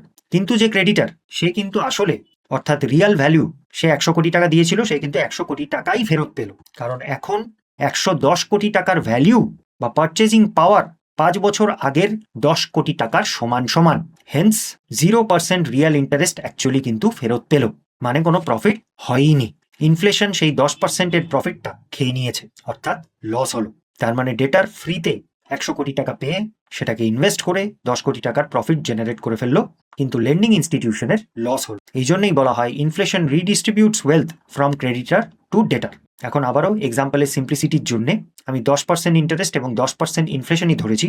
যদি ইনফ্লেশন তার থেকে বেশি হতো, 20% ধরো, তাহলে তো ক্রেডিটার 110 কোটি টাকা রিটার্নে পেয়েও তাদের অ্যাকচুয়ালি আরও 10%-এর লস হতো। এই এক্সাম্পলে সেখানে নো লস নো গেইন টাইপের সিচুয়েশন হয়েছে। আর যদি 10% ইনফ্লেশন না বেড়ে ধরো 7% বাড়তো, সেই ক্ষেত্রে ক্রেডিটারের হয়তো 3% প্রফিট হতো। কিন্তু ক্রেডিটার তো একটা বিজনেস চালাচ্ছে, তার একটা প্রফিট মার্জিনের ব্যাপার আছে। সে মাথায় ধরে নিয়েছে যে আমি এই টাকাটা দিয়ে 10% প্রফিট করব, তো তার থেকে কম প্রফিট তার হলো 3%-এর। সো ইনফ্লেশন ডেটারদের লাভ করায় এবং ক্রেডিটারদের লস করে, কারণ টাকার পারচেজিং পাওয়ার কমে যায়। ডিফ্লেশন বা ডিসইনফ্লেশনের পরিস্থিতিতে ঠিক তার উল্টো হবে। কোয়েশ্চেনে যদি জিজ্ঞেস করে, তোমরা ইনভার্স লজিকটা লাগিয়েও সঠিক উত্তরে পৌঁছে যাবে। তো ultimately inflation real value of debt, এখানে যে টাকা ঋণে দেওয়া হলো সেটা যখন ফেরত আসছে, তার রিয়াল ভ্যালুটা কিন্তু কমিয়ে দেয়। 5 বছর আগের 100 কোটি টাকা 5 বছর পরের 110 কোটি টাকার সমান। আশা করি বুঝতে পেরেছ। আচ্ছা, এই রিয়াল এবং নমিনাল কি জিনিস হয়, এর আগের একটা ভিডিও 18-এ আমি আলোচনা করেছিলাম জিডিপির কনটেক্সটে, যেখানে আমরা বুঝেছিলাম নমিনাল জিডিপির মধ্যে ইনফ্লেশন ইনক্লুডেড থাকে এবং রিয়াল জিডিপির মধ্যে ইনফ্লেশন এক্সক্লুডেড থাকে। নমিনাল জিডিপি থেকে ইনফ্লেশন সাবস্ট্রাক্ট করলে আমরা মোটামুটি রিয়াল জিডিপি পেয়ে যাই। তো এই নমিনাল আর রিয়াল অন্যান্য শব্দের সাথেও কিন্তু ব্যবহার করা যায়, যেমন এই ক্ষেত্রে নমিনাল ইন্টারেস্ট এবং রিয়াল ইন্টারেস্টের সাথে আমরা ব্যবহার করলাম। মানেটা সেমই, নমিনাল ইন্টারেস্টের মধ্যে ইনফ্লেশন ইনক্লুডেড থাকে, রিয়াল ইন্টারেস্টের মধ্যে ইনফ্লেশন এক্সক্লুড করা থাকে। তো অ্যাকচুয়ালি কত লাভ হলো বা টাকার ক্রয় ক্ষমতা কত, সেটা কিন্তু আমরা রিয়াল ভ্যালুটা থেকেই জানতে পারি। আচ্ছা, এবারে একটা পরিস্থিতি ইমাজিন করো বন্ধু, একটা লেন্ডিং ইনস্টিটিউশন ক্রেডিটার, যেমন ব্যাংক, এনবিএফসি ইত্যাদি। তো এরা তো প্রফেশনালি এই লেন্ডিং এর ব্যবসায়ী আছে, তাদের কাজই হচ্ছে টাকা ধার দিয়ে সেখান থেকে প্রফিট জেনারেট করা, রিয়াল রিটার্ন জেনারেট করা। তো যদি ভবিষ্যতে ইনফ্লেশন বাড়ার আশঙ্কা রয়েছে, তাহলে তো এমনও হতে পারে যে এই লেন্ডিং ইনস্টিটিউশন সেটা অলরেডি জানে এবং যেই রেট অফ ইন্টারেস্টে সে লোনটা দেয়, অর্থাৎ নমিনাল রেট অফ ইন্টারেস্ট, সেটার মধ্যে সে সেটা ফ্যাক্টর ইন করেছে। কারণ সেও তো ভাবছে যে ইনফ্লেশন বেড়ে যাবে, টাকার পারচেজিং পাওয়ার কমে যাবে, তো আমাকে অতটাই ঠিক ইন্টারেস্ট নিতে হবে যাতে করে আমার প্রফিট মার্জিন মেনটেন হয়। সে কম্পেনসেট করার চেষ্টা করবে ইনফ্লেশন যেই পারচেজিং পাওয়ারটা কেড়ে নিয়েছে সেটা যাতে ফিরে পায়। তার জন্য সে কি করতে পারে, এখানেই হচ্ছে কনসেপ্ট ইনফ্লেশন প্রিমিয়ামের, যেটা এক প্রকার কম্পেনসেশন মেকানিজম। লেন্ডার যে টাকা ধার দিল এবং ইনফ্লেশনের ফলে সেই টাকার ক্রয় ক্ষমতা কমে গেল, সেটাকে কম্পেনসেট করার জন্য চার্জ করা হয় ইনফ্লেশন প্রিমিয়াম। মানে কি, এসবিআই টাকাটা ধার দেবে যেই নমিনাল ইন্টারেস্ট রেটে, সেটার মধ্যে অলরেডি যেটা এক্সপেক্টেড ইনফ্লেশন হওয়ার কথা আছে সেটা ফ্যাক্টর ইন করবে। এমনিতে ইনফ্লেশন না বাড়লে সে হয়তো 10% ইন্টারেস্টে ধার দিত, যাতে করে সে যখন টাকাটা ফেরত পাবে রিয়াল গেইন হতো 10%। কিন্তু ব্যাংক যদি আশঙ্কা করছে 5 বছর পরে 10% ইনফ্লেশন বেড়ে যাবে, সে 10%-এর জায়গায় 20% নমিনাল ইন্টারেস্ট রেট সে চার্জ করবে, যেটার মধ্যে রিয়াল ইন্টারেস্ট রেট অর্থাৎ তার এক্সপেক্টেড প্রফিট মার্জিন এবং এক্সপেক্টেড ইনফ্লেশন অ্যাড করা থাকবে। তো এই অ্যাডিশনাল 10%টাই হচ্ছে ইনফ্লেশন প্রিমিয়াম। তো আগের পয়েন্টটাই একটু মডিফাই করছি। আনএক্সপেক্টেড ইনফ্লেশন যদি হয় সেটাতেই রিডিস্ট্রিবিউশন অফ ওয়েলথটা হয় ফ্রম ক্রেডিটার টু ডেটার, যদি আনএক্সপেক্টেড হয়। তবে যদি এক্সপেক্টেড ইনফ্লেশন হয় তখন কিন্তু ইন্টারেস্ট রেটগুলোও বাড়িয়ে দেওয়া হয় যাতে প্রফিট মার্জিন মেনটেন হয়, রিয়াল ভ্যালু অফ ইন্টারেস্ট যাতে কমে না যায়। সো এক্সপেক্টেড ইনফ্লেশন যদি বাড়ে তাহলে ইনফ্লেশন প্রিমিয়ামও বাড়বে এবং তার সাথে সাথে নমিনাল ইন্টারেস্ট রেটও বাড়বে। অর্থাৎ লেন্ডিং ইনস্টিটিউশনগুলো ইন্টারেস্ট রেট বাড়িয়ে টাকা ধার দেবে যাতে তারা যেই রিটার্নটা পাবে সেটার রিয়াল ভ্যালু যাতে বুঝিয়ে থাকে। অবশ্যই এক্সামে যদি একদম সিম্পলিস্টিক কোয়েশ্চেন জিজ্ঞেস করে যে ইনফ্লেশন ডেটার বা ক্রেডিটারদের উপরে কেমন এফেক্ট ফেলে, আর কোনো কনটেক্সট কিছু দেয়নি, এমন বলেনি যে সে যদি ইনফ্লেশন প্রিমিয়াম চার্জ করে বা নমিনাল ইন্টারেস্ট রেট যদি এক্সপেক্টেড ইনফ্লেশনের জন্য বাড়িয়ে দেয়, এইসব কিছু যদি না বলা থাকে, স্ট্রেট কাট কোয়েশ্চেন জিজ্ঞেস করেছে ইনফ্লেশন ক্রেডিটার বা ডেটারদের উপরে কেমন এফেক্ট ফেলে, তাহলে তোমরা কিন্তু এই আগেরটাই লিখবে বা টিক করো। আচ্ছা চল, নেক্সট গ্রুপ অফ পার্সনদের কথা আমরা বুঝি। ইনফ্লেশন বন্ড হোল্ডারদের উপরে কেমন এফেক্ট ফেলবে। তো বন্ড বন্ধুরা একটা ফিক্সড রিটার্ন ইনস্ট্রুমেন্ট, অর্থাৎ এই ব্যক্তিটা যদি একটা বন্ড কেনে, গভর্নমেন্টের থেকে কিনতে পারে বা কোনো কর্পোরেটসদের থেকে কিনতে পারে, তাহলে প্রথমেই এমন চুক্তি হয় যে আমি আপনার থেকে এই বন্ডটা কিনলাম, তার বদলে আমি আপনাকে এত টাকা দিচ্ছি বা যেটা ডিমান্ড করা হবে সেই টাকাটা দিচ্ছি, এবং এই টাকাটা আপনি আমাকে এত বছর পর এতটা ফিক্সড ইন্টারেস্ট রেটে ফেরত দেবেন। তো এটাকেই বলে বন্ড, এটা একটা ফিক্সড ডেট ইনস্ট্রুমেন্ট। তো কি হবে, বিফোর ইনফ্লেশন, যখন ইনফ্লেশন থিওরিটিক্যালি 0% ছিল, তখন এই বন্ড হোল্ডার 1 কোটি টাকা দিয়ে এই বন্ডটা কিনেছে এবং 1 কোটি টাকা যে ইনস্টিটিউশনকে সে দিল, সে তাকে প্রমিস করছে যে 8% রেট অফ ইন্টারেস্টে 5 বছর পরে তাকে সেই 1 কোটি টাকা রিটার্ন করে দেবে। অর্থাৎ 1,08,00,000 টাকা সে রিটার্ন পাবে 5 বছর পর। তবে এই 5 বছরে কি হয়েছে, ইনফ্লেশন বেড়ে গেছে 10% রেটে। তো যখন সে টাকাটা ফেরত পেল, 1 কোটি টাকা প্লাস 8% ইন্টারেস্ট, অর্থাৎ 1,08,00,000 টাকা, তখন কি তার ফায়দা হলো? খেয়াল রাখবে ইনফ্লেশন বেড়েছে 10% রেটে। তার কি রিয়াল গেইন কিছু হলো? তো বন্ধুরা না, তার রিয়াল রিটার্ন কিন্তু অ্যাকচুয়ালি কমে গেছে। 10% মাইনাস 8%, অর্থাৎ 2%-এর লস হয়েছে। সাধারণ শব্দে বুঝতে গেলে 1 কোটি টাকা যদি সে 5 বছর আগে খরচা করত, কোনো গুডস বা সার্ভিস সে যদি কিনতো, সে যেই কোয়ান্টিটির গুডস অ্যান্ড সার্ভিস সে পেত 1 কোটি টাকা দিয়ে 5 বছর আগে, 5 বছর পর কিন্তু 1,10,00,000 টাকা তার প্রয়োজন সেই সেম জিনিসগুলো কেনার জন্যে। 5 বছর আগে 1 কোটি টাকার যা ভ্যালু ছিল, পারচেসিং পাওয়ার ছিল, 5 বছর পর 1,10,00,000 টাকার সেই সেম ভ্যালু, কিন্তু সে ফেরত পেল কত? 1,08,00,000 টাকা। অর্থাৎ তার ফেরত পাওয়া টাকার ভ্যালু কমে গেল 2% রেটে। তো বন্ড হোল্ডাররা ইনফ্লেশনে সাধারণত লস খায় যদি বন্ডের যে রেট অফ রিটার্ন সেটার থেকে যদি ইনফ্লেশন বেশি বেড়ে যায়। আর বন্ড ইস্যুয়ারের অবভিয়াসলি তার উল্টোটা হবে, লাভ হবে। সে 5 বছরের জন্য 1 কোটি টাকা সে পেয়ে গেল, যেটা সে অন্য কিছুতে ইনভেস্ট ইত্যাদি করে প্রফিট জেনারেট করতে পারবে, এবং 5 বছর পর যখন সে টাকাটা ফেরত দিল, তার ভ্যালু আগের থেকে কমে গেছে। এই ফর্মুলাটা খেয়াল রাখবে বন্ধুরা, Real interest rate equal to nominal interest rate minus inflation rate, এই ক্ষেত্রে সেটা 2%। আচ্ছা, তো আলটিমেটলি ইনফ্লেশন কিভাবে বন্ড হোল্ডারদের এফেক্ট করছে? ইনফ্লেশন বেড়ে গেছে, তাই জন্য Real return on a fixed rate bond কমে গেছে। ফিক্সড রেট আগের থেকে নির্ধারিত ছিল যে 8% রেট অফ রিটার্ন এই বন্ডের হবে, তো সেই ক্ষেত্রে লস খাবে। হাউএভার এখানেও যদি যে বন্ড বায়ার বা হোল্ডার রয়েছে সে যদি এক্সপেক্টেড ইনফ্লেশনকে ফ্যাক্টর ইন করে নিজের প্রোটেকশনের জন্য, তখন কি হবে? তো বন্ধুরা, এই পারপাসের জন্যই গভর্নমেন্টের তরফ থেকে একটা ইস্যু করা হয়েছিল একটা স্পেশাল টাইপের বন্ড। সাধারণত ইন্ডিয়ার মতো ডেভেলপিং কান্ট্রিতে ইনফ্লেশন কিন্তু ইয়ার অন ইয়ার বাড়তেই থাকে, ডিফ্লেশন খুব কমই দেখা যায়। তো ইনফ্লেশন বাড়লে কি হয়, Real purchasing power of money কমে যায়। তো তাহলে তো মানুষে বন্ড কিনবেই না যদি তার রেট অফ রিটার্ন এক্সপেক্টেড ইনফ্লেশনের থেকে কম হয়। আর ইনফ্লেশন এক্স্যাক্টলি কত বাড়বে সেটা তো আগে ভাগে অ্যাকুরেটলি পিন পয়েন্ট করা তো সম্ভব নয়। তার জন্য সরকার বের করেছিল বন্ধুরা ইনফ্লেশন ইন্ডেক্সড বন্ডস। এই বন্ডগুলোতে কোনো fixed rate of return promise করা হয় না, ইনফ্লেশন যত হারে বাড়বে সেই হারে তার রেট অফ রিটার্নটা ডিসাইড করা হবে। মানে ইনফ্লেশন যদি 10% বাড়ে, তাহলে তাকে যে 8% রিটার্ন প্রমিস করা হয়েছিল সেটার সাথে আরও 10% যোগ করে দেওয়া হবে, যাতে সে নমিনাল রিটার্ন পায় 18% এবং রিয়াল রিটার্ন তার সেই 8%ই থাকে, এমন টাইপের কনসেপ্ট। তো ইনফ্লেশন ইন্ডেক্সড বন্ডগুলো বেসিক্যালি সরকারের যে ইনফ্লেশন মাপার যে ইন্ডেক্সগুলো রয়েছে, যেটা আমরা এর পরের ভিডিওতে আলোচনা করব, সেগুলোর সাথে লিঙ্ক করা থাকে, যাতে করে বন্ড হোল্ডারদের রিয়াল রেট অফ রিটার্নকে প্রোটেক্ট করা যেতে পারে, তাদেরকে আকর্ষিত করা যেতে পারে তারা যাতে বন্ডে ইনভেস্ট করে। হাউএভার বন্ধুরা, এই ইনফ্লেশন ইন্ডেক্স বন্ডস এটা ভারতে এর আগে দুবার ইন্ট্রোডিউস হয়েছে।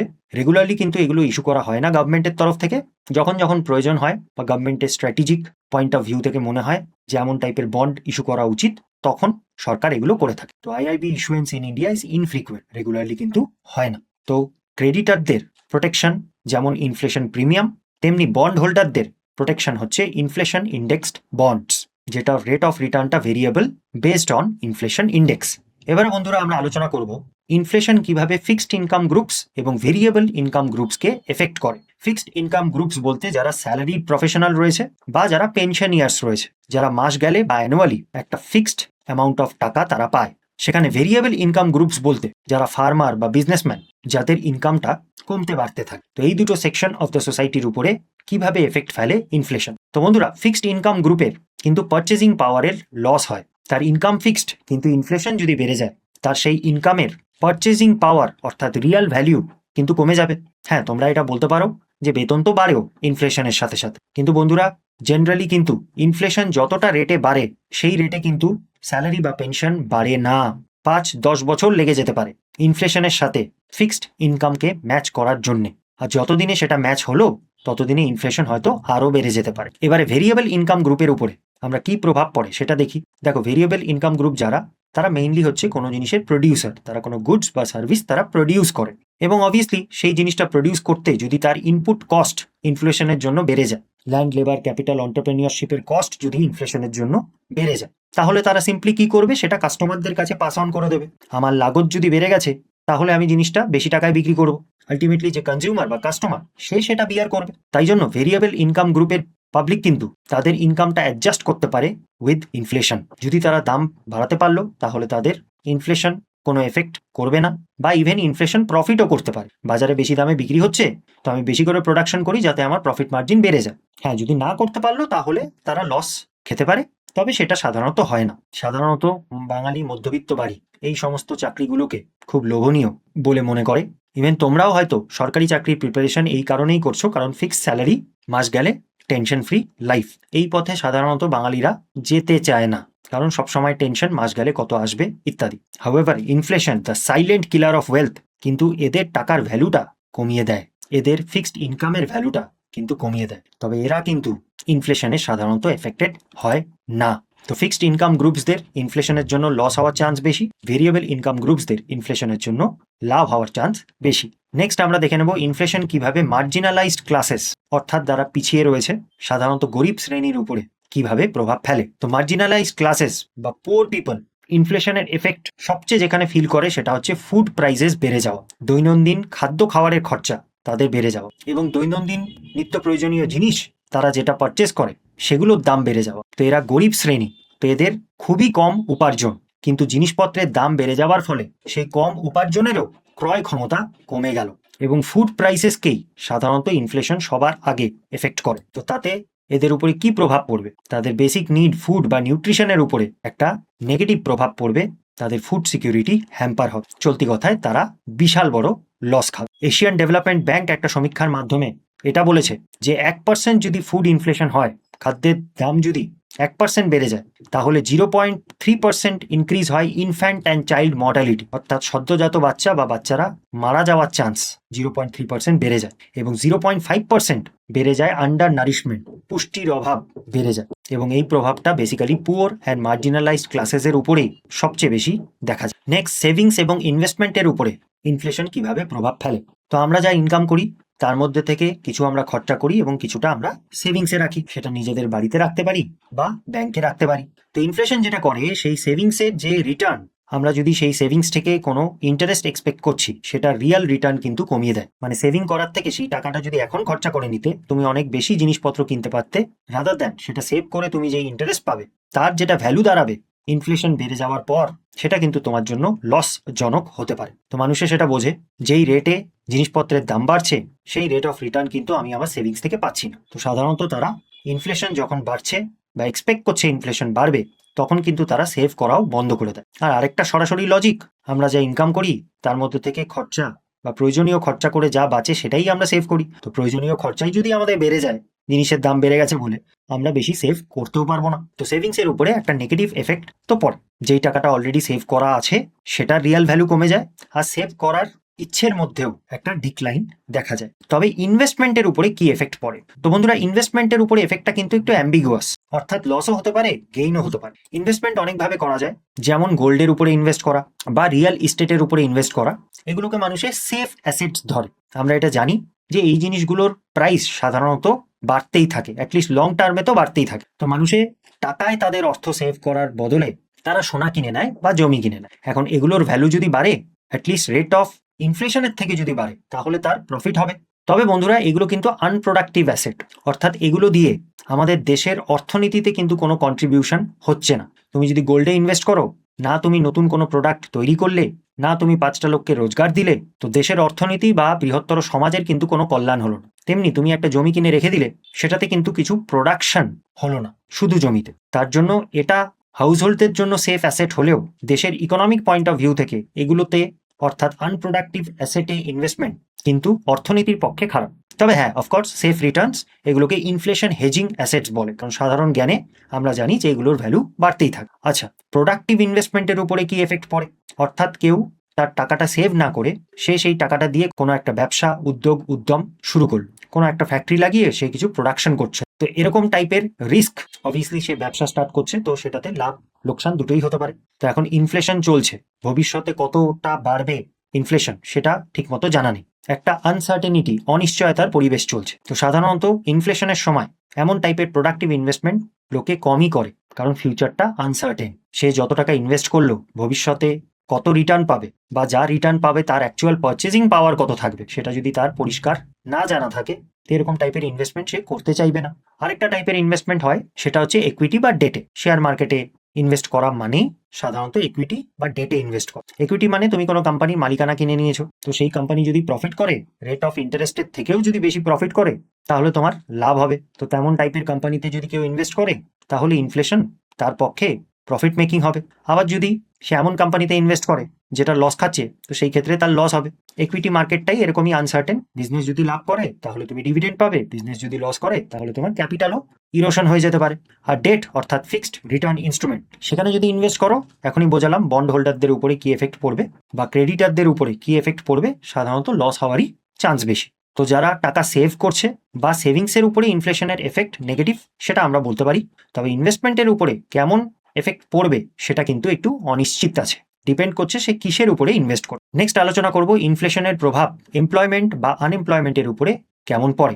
তো বন্ধুরা, আমরা অলরেডি এর আগে একটা ভিডিওতে যখন আমরা ফিলিপস কার্ভ পড়েছিলাম, সেখানে আমরা দেখেছিলাম যে ইনফ্লেশন বাড়লে সাধারণত আনএমপ্লয়মেন্ট কমে বা এমপ্লয়মেন্ট বাড়ে। কিন্তু এটাও আমরা বুঝেছিলাম আনকন্ট্রোলড ইনফ্লেশন, বেড়েই যাচ্ছে ইনফ্লেশন, সেটা কিন্তু অ্যাকচুয়ালি এমপ্লয়মেন্টের উপরে নেগেটিভ এফেক্ট ফেলে। প্রথম মাইল্ড যখন ইনফ্লেশন বাড়লো, প্রডিউসার বাজারে তার জিনিসের জন্য বেশি দাম পাচ্ছে, তো সে বেশি করে প্রোডাকশন করবে। 2টো লোকের জায়গায় 5টা লোক রেখে সে আরো বেশি করে প্রোডাকশন করার চেষ্টা করবে, কারণ তার প্রফিট বেশি হচ্ছে। তো এমপ্লয়মেন্ট বাড়বে, আনএমপ্লয়মেন্ট কমবে। হাউএভার সেটা কিন্তু একটা পয়েন্ট পর্যন্ত, এই পয়েন্টটাকে বলে নাইরু পয়েন্ট। এই কোর্স লিস্টেই সেই ভিডিওটা আছে, দেখে নেবে। কিন্তু সেই নাইরু পয়েন্টের বিয়ন্ড যদি ইনফ্লেশন বেড়ে যায়, তখন কিন্তু ইনফ্লেশন যতই বাড়ুক না কেন, আনএমপ্লয়মেন্ট কিন্তু কম হবে না, উল্টে বেড়ে যেতে পারে। তো হাই ইনফ্লেশন যদি হয়, তখন অনিশ্চয়তা বেড়ে যাবে, তাতে জব কাট হয়ে যাবে, অর্থাৎ আনএমপ্লয়মেন্ট বেড়ে যেতে পারে। এবং কস্ট পুশ ইনফ্লেশন যদি হয়, অর্থাৎ ইনপুট কস্ট যদি বেড়ে গেছে, ল্যান্ড, লেবার, ক্যাপিটালের কস্ট যদি বেড়ে গেছে, সেই ক্ষেত্রেও কিন্তু আনএমপ্লয়মেন্ট বেড়ে যাবে, কারণ বিজনেস ফার্মগুলো লোকজনকে ফায়ার করে দেবে তাদের প্রফিট মার্জিন মেনটেন করার জন্য। আর সবচেয়ে জঘন্য পরিস্থিতি তো স্ট্যাগফ্লেশন, যেখানে ইনফ্লেশনও বাড়ছে কিন্তু তার সাথে সাথে আনএমপ্লয়মেন্টও বাড়ছে। কমে যাওয়ার কথা অ্যাকর্ডিং টু ফিলিপস কার্ভ, কিন্তু বেড়ে যাচ্ছে, এবং ইকোনমিক গ্রোথও দিনকে দিন পড়ে যাচ্ছে। সোজা সাপটা যদি প্রশ্ন আসে, ইনফ্লেশন এমপ্লয়মেন্ট বা আনএমপ্লয়মেন্টের উপরে কি এফেক্ট ফেলবে, তাহলে তোমার এই প্রথম লাইনটা উত্তর হবে, যদি কোনো কনটেক্সট না দেওয়া থাকে। তবে যদি আর একটু ডেপথে গিয়ে প্রশ্ন আসে, তাহলে এগুলো মধ্যে কোনোটা তোমার উত্তর হবে। নেক্সট আমরা দেখে নেব এক্সপোর্ট এবং ইম্পোর্টের উপরে, আমদানি রপ্তানির উপরে মুদ্রাস্ফীতি কিভাবে প্রভাব ফেলে। তো এক্সপোর্ট বলতে আমাদের ভারতের জিনিসপত্র আমরা বাইরে বিক্রি করছি, ইম্পোর্ট বলতে বিদেশি জিনিসপত্র আমরা দেশের জন্য কিনছি। তো এখানে আমাদের দেশে কত ইনফ্লেশন চলছে, সেটার থেকে বেশি ম্যাটার করে রিলেটিভ ইনফ্লেশন কত চলছে। অর্থাৎ যেই দেশের সাথে আমরা ট্রেড করছি, ব্যবসা করছি, সেই দেশে কত ইনফ্লেশন চলছে ভার্সেস আমাদের দেশে কত ইনফ্লেশন চলছে। যদি রিলেটিভ ইনফ্লেশন আমাদের বেড়ে যায়, মানে সেই দেশে যত ইনফ্লেশন বেড়েছে তার তুলনায় যদি আমাদের রেট অফ ইনফ্লেশন বেশি হয়ে যায়, তাহলে তাতে আমাদের এক্সপোর্ট কম্পিটিটিভনেস কমে যাবে। ভারতীয় জিনিসপত্র আন্তর্জাতিক বাজারে ইনকম্পিটেন্ট হয়ে যাবে, লোকজন কিনতে চাইবেন। তবে যেগুলো আমরা ইম্পোর্ট করছি, বিশেষ করে যেগুলো গুরুত্বপূর্ণ ইম্পোর্ট, যেমন ফুয়েল, ফার্টিলাইজার ইত্যাদি, সেগুলো কিন্তু আমরা কমাতে পারবো না, কারণ এগুলো অনেকটা সমাজ কল্যাণের সাথে জড়িত রয়েছে। তো সেই ক্ষেত্রে ইম্পোর্ট সেম থাকবে বা বেড়ে যেতে পারে। তো এক্সপোর্টের ক্ষেত্রে কি হবে, হায়ার ডোমেস্টিক প্রাইসেস, দেশে জিনিসের দাম বেড়ে গেছে, তাই জন্য আন্তর্জাতিক বাজারেও সেই জিনিসটা বেশি দামে বিক্রি হচ্ছে। তাই জন্য ফরেনাররা সস্তা বলে যে ইন্ডিয়ান জিনিসগুলো কিনছিল তারা কেনা বন্ধ করে দেবে, এক্সপোর্ট কমে যেতে পারে। কিন্তু ইম্পোর্টের ক্ষেত্রে ইন্ডিয়ান জিনিসপত্র যদি এক্সপেন্সিভ হয়ে যায়, তাহলে ইন্ডিয়ানরাই ফরেন জিনিসপত্র কেনা আরম্ভ করবে, কারণ দেশি জিনিস কেনার থেকে বিদেশি জিনিস কেনা তাদের পক্ষে সস্তা। তার জন্য ইম্পোর্ট বেড়ে যেতে পারে।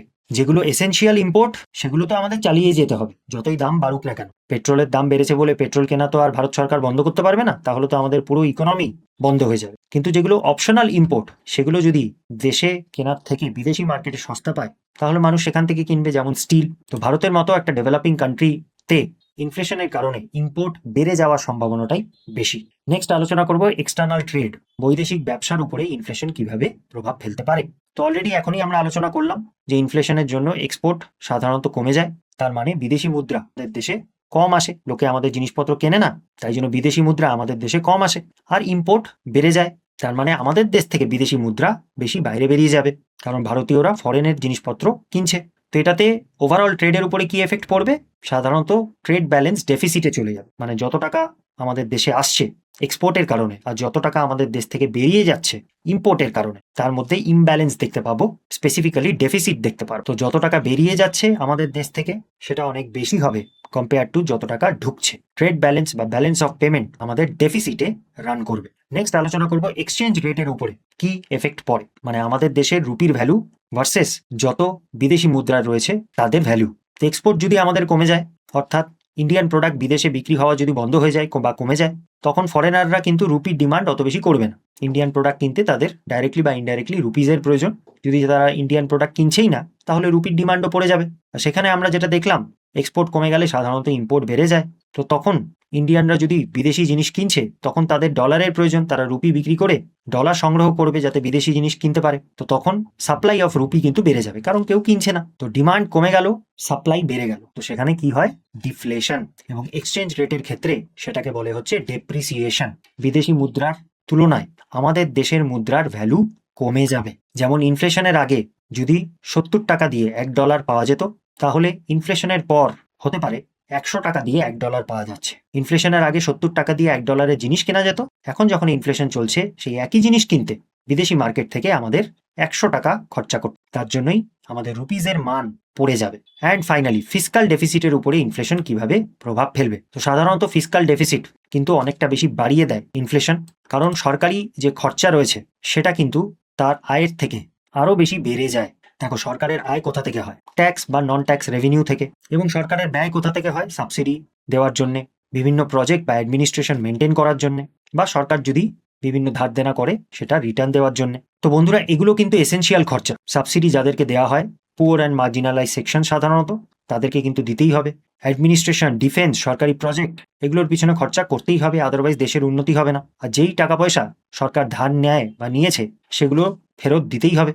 তো এইগুলো কিন্তু ম্যান্ডেটারি, জরুরি খরচা। তবে ইনফ্লেশনের সময় কিন্তু, যখন অলরেডি জিনিসপত্রের দাম তুঙ্গে চলছে, সরকার কিন্তু ট্যাক্স বাড়াতে পারবে না, উল্টে কমিয়ে দিতে পারে। হ্যাঁ, ইনফ্লেশনের জন্য তোমার নমিনাল ইনকাম বেড়েছে, মানে ইনফ্লেশনের জন্য তুমি একটা ডিয়ারনেস অ্যালাওয়েন্স পাচ্ছ, সেই ক্ষেত্রে সরকারের ট্যাক্স কালেকশন বাড়তে পারে, নমিনাল রিসিট বাড়তে পারে। নমিনাল মানে ইনফ্লেশন তার মধ্যে ইনক্লুডেড আছে। হাউএভার রিয়েল রিসিট, অর্থাৎ ইনফ্লেশন যদি এক্সক্লুড করে দেওয়া হয়, যা সরকারের আয় আছে সেখান থেকে ইনফ্লেশন যদি সাবস্ট্রাক্ট করে দেওয়া হয়, তাহলে সেই আয়ের রিয়েল ভ্যালু কিন্তু হ্রাস পাবে, কমে যাবে। তো খরচা সরকারের এসেনশিয়াল, করতেই হবে, কিন্তু ইনকামের রিয়েল ভ্যালু কিন্তু কমে যাচ্ছে, যার জন্য ফিসকাল ডেফিসিট বেড়ে যাওয়ার কথা, রাজকোষের ডেফিসিট ইনক্রিজ হয়েছে। And one last effect on inequality, সমাজে অসমতার কি পজিশন হবে। তো বন্ধুরা, অলরেডি আমরা দেখলাম সাধারণত যারা সবচেয়ে বড় লোক হয় তারা প্রডিউসার্স হয়, বিজনেসম্যান হয়, ফার্মার হয় ইত্যাদি। তো তাদের কিন্তু ইনফ্লেশনে লাভ হওয়ার চান্সই বেশি, কারণ তাদের কাছে বিভিন্ন অ্যাসেটস আছে যেগুলোর ভ্যালু ইনফ্লেশনে বেড়ে যায়। কিন্তু যারা পুয়ার আর মার্জিনালাইজড, তাদের ওই দিন আনি দিন খাই টাইপের ব্যাপার, বা তাদের ফিক্সড ইনকাম,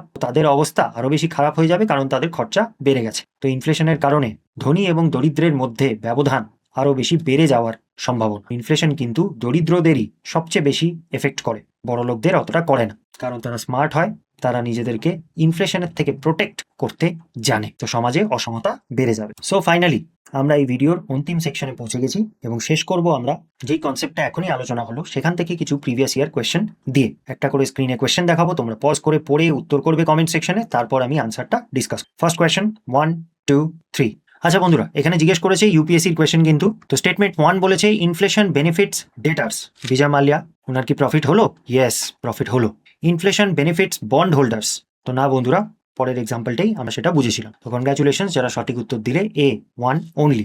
নেক্সট কোয়েশ্চেনে চলে যাচ্ছি, পজ করে পড়ে নাও। 5 4 3 2 1। আচ্ছা, জিজ্ঞেস করেছে which are the advantages of inflation index bonds. ইউপিএসসিতে জিজ্ঞেস করা হয়েছিল। তো ইনফ্লেশন ইন্ডেক্স বন্ডস বলতে এমন বন্ড যেগুলোর ফিক্সড রিটার্ন নেই, তার রিটার্নটা ইনফ্লেশনের সাথে লিঙ্ক করে দেওয়া আছে। আচ্ছা, এই কোয়েশ্চেনটা উত্তর করার জন্য আমি আরেকটু বেটার ভাবে ইনফ্লেশন ইন্ডেক্স বন্ডটা তোমাদের বুঝিয়ে দিচ্ছি।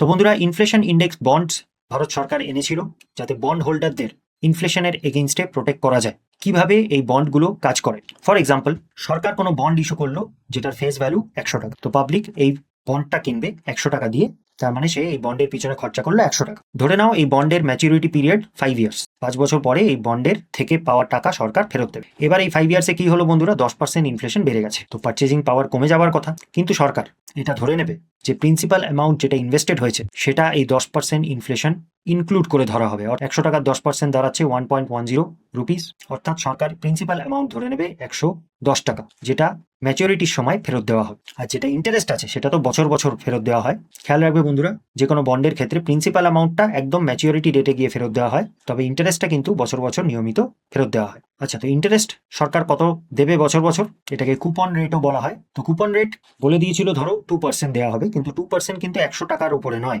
অরিজিনাল প্রিন্সিপাল অ্যামাউন্টের উপরে নয়, ইনফ্লেশন অ্যাডজাস্টেড প্রিন্সিপাল অ্যামাউন্টের উপরে। অর্থাৎ 110 টাকার 2% 2.20 করে ফেরত দেবে সরকার বছর বছর, এবং ম্যাচুরিটি টাইমে ইনফ্লেশন অ্যাডজাস্টেড প্রিন্সিপাল অর্থাৎ 110 টাকা ফেরত দেওয়া হবে যদি ইনফ্লেশন 10% বেড়েছে। তো ক্লিয়ার হলো, প্রিন্সিপালটাকেও ইনফ্লেশন অ্যাডজাস্টিং করা হলো, এবং সাথে সাথে ইন্টারেস্ট যেটা প্রিন্সিপালের উপরেই ক্যালকুলেট করা হয় সেটাও কিন্তু ইনফ্লেশন অ্যাডজাস্টেড হয়ে গেল। ইনফ্লেশনের আগে যেই 100 টাকাটা পাবলিক খরচা করেছিল সেই 100 টাকার রিয়াল ভ্যালিউ প্রোটেক্ট করা হলো ম্যাচুরিটির সময় 110 টাকা দিয়ে। তো এটাই হচ্ছে বেসিক মেকানিজম। তো লাস্ট এরকম ইনফ্লেশন ইন্ডেক্স বন্ড সরকার ইস্যু করেছিল 2013 এবং 14-এ, এবং এগুলোর কিছু কি ফিচার্স যেগুলো আমি বোঝালাম এখানে লেখা আছে, তোমরা পড়ে নেবে। বন্ধুরা, ইনফ্লেশন ইন্ডেক্স বন্ড কিন্তু রেগুলারলি ইস্যু করা হয় না, সেটা আমি তো আগেই বলেছি। হাউএভার 2013-14-এ যেখানে inflation index bonds last time issue করা হয়েছিল, এই কোয়েশ্চেনটা দেখো কোন সালে এসছে, 2022-তে, যার জন্য আমাদের কিন্তু এই ইনফ্লেশন ইন্ডেক্স বন্ডস ছেড়ে গেলে চলবে না, কারণ এটা একটা অভিনব কনসেপ্ট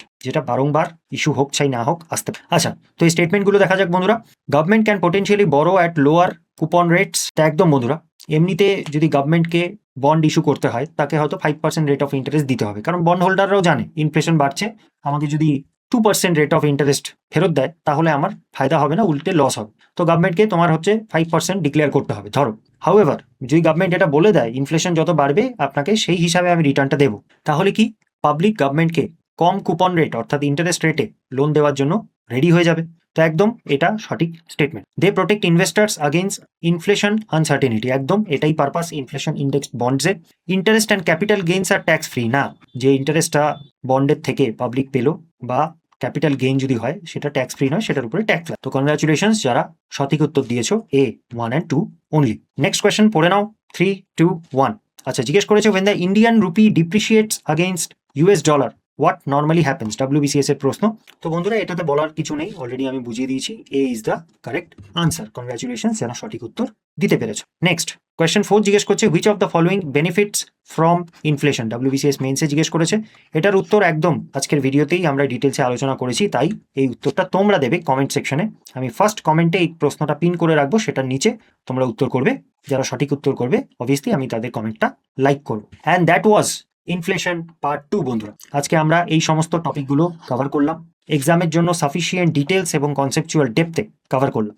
ইনফ্লেশন চ্যাপ্টারটা এক্সামের জন্য অত্যন্ত গুরুত্বপূর্ণ, শুধু এক্সামের জন্য নয়, আমাদের সাধারণ জনতার জন্য অত্যন্ত গুরুত্বপূর্ণ। তাই অনেক ছোট বড় কনসেপ্ট এই ইনফ্লেশন চ্যাপ্টারের সাথে জড়িত আছে। আমি ইনিশিয়ালি ভেবেছিলাম দুটো ভিডিওতে কভার আপ হয়ে যাবে, কিন্তু এখন দেখছি যদি ভালো করে বোঝাতে হয় এবং ভিডিওগুলোকে একটু শর্ট সাইজের রাখতে হয়, দুটো নয় 3টে পার্ট আমাকে আনতে হবে। তো ইনফ্লেশন পার্ট 3 কামিং আপ সুন।